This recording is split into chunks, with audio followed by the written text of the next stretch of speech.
Jen. Anong panihapon nyo dyan?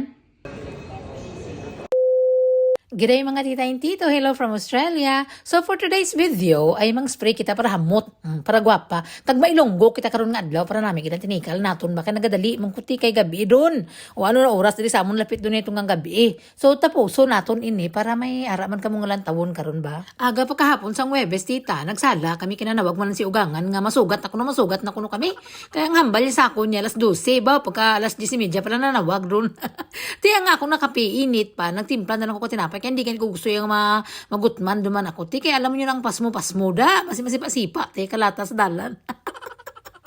So, gimbalon ko lang sa lakyan, tita. Kaya mabiyahe pa kami. So, ang biyahe unamon nga daan dito, mga 20 minutes. Pa kaya makatukang kami sa airport. Kaya masugat kami sang iyang manghod. Kagang iyang asawa. So, kumbaga, lula na sa mga bata, no? So, sa amon nga pamilya, si angkol, ang iyang manghod, kagang mga hinablos ko, puro kita may mga obra. Ako lang kita nang wala pulos din eh.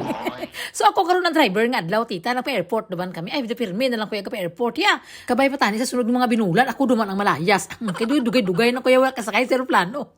Mga walo na kita nakatuig te. Dugay na kita na. Pero sige lang, akay damo-damo naman ang kwarta nga ginalkansiya. Tatapos taga week diri may 1 million na allowance man kita.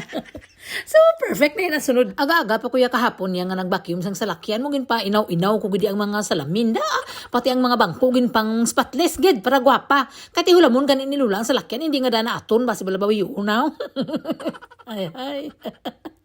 So, hulamon, gan inilula, siya pa nang hulam ka sa lakyan niya, hambal niya, hanggang pwede ko hulamon ng salakyan, kaya may bisita ako. Sin ko, oh, perfect, wala problema. Hambal ko, tiging paabot mo sa balay, tiging hulog lang nila ako. Mga... Pagdating ko ng bahay, maya-maya andito na din si kumaring tita naghatid ng chismis. Mainit-init pa na chismis. Sabi niya, Maring, may update ako sa'yo. Grabe talaga. Pero sabi ko, bago ka mag-update dyan, anong dala mo sa tabungos?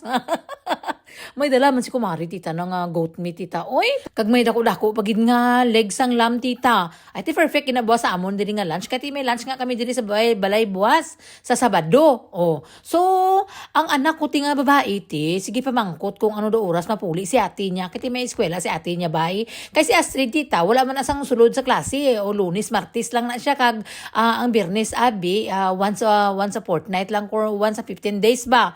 Mo sige siya kabalik-balik sa akon nga wala do siya sang kahampang kung pwede daw itawagan ko daw ang mga nanay kay mga friends niya kay para mahampang kuno siya kay board gani kuno siya. Charing.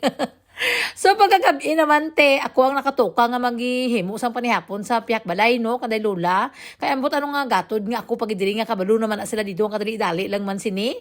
So nagbakal lang nga daan kami sang manok sang aga pa tapos para sang gabi i-prepare ko na lang kay mahimo naman sila sang platter no. So easy lang naman ini. So ang sobra nga mga bukog gintira ko nati kati sa ilang nga mga puti gina itsapuera laman ang mga bukog idamo pa man sang unod o tiba tigwapa na kag dugay-dugay ging kuha na nila kay kailangan ako pang madulong dito kay wag na ako isang salakyan.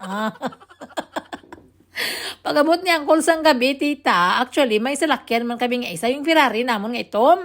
Ang Ferrari ni Angkol ba kaso lang nahadlok ako mag-drive sa tuti kay minsan may ara siya nga ano ya may mood swing bala siya tiha hindi lang siya magandar.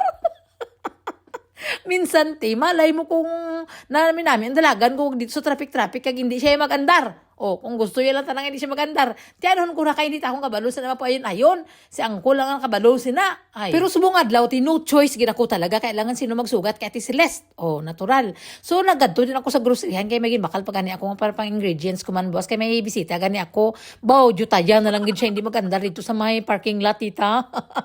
Nagulo ginawa na ko mga pulo gid ka dalom gid ginawa. Umandar man siya. So, diretso kami dito sa eskwelahan ni ate. Pagkuha ko kay ate, hambal ko, hingon, panguyat ka mo kay mandar na ni. May lang ka isa ko lang kasi pati umandar man siya pag andar pagpuli na mo sa balay way kami nagwagwa. Bahala ka na sing ko bahala naman lakat ako ya basa hindi ta mapandar sa nang Ferrari ni Angkol. Kita nervyos ako ya. Ay, na lang. Karong na gabi, si ate nang paligo sa manghod, lagi pagwapahan niya na, gin pa ilisan niya na, kay hambal ko, busy si nanay niyo ka-prepare, gani sa pinakbit, diri ho, kami pinakbit, gani ko buwas, tapos maluto ko sang kibiil, buwas, kaya wala man kami diri sang kadyos, kundi red beans lang gamiton ko, tapos ginutuan ko siyang ko sang humba nga jutaya, na lang ginasunog, kasi gima ko Facebook. Amo nang panihapon ni Angkol, gin preparahan ko na bana, kuti kay, perti ka tugnaw dito sa trabahoan, niya kagula ko siya ginsugat, kinahadlokan ko sa salakyan, pero gindulong mo sa kamigo niya, alang nga naglakat, katugnaw-tugnaw.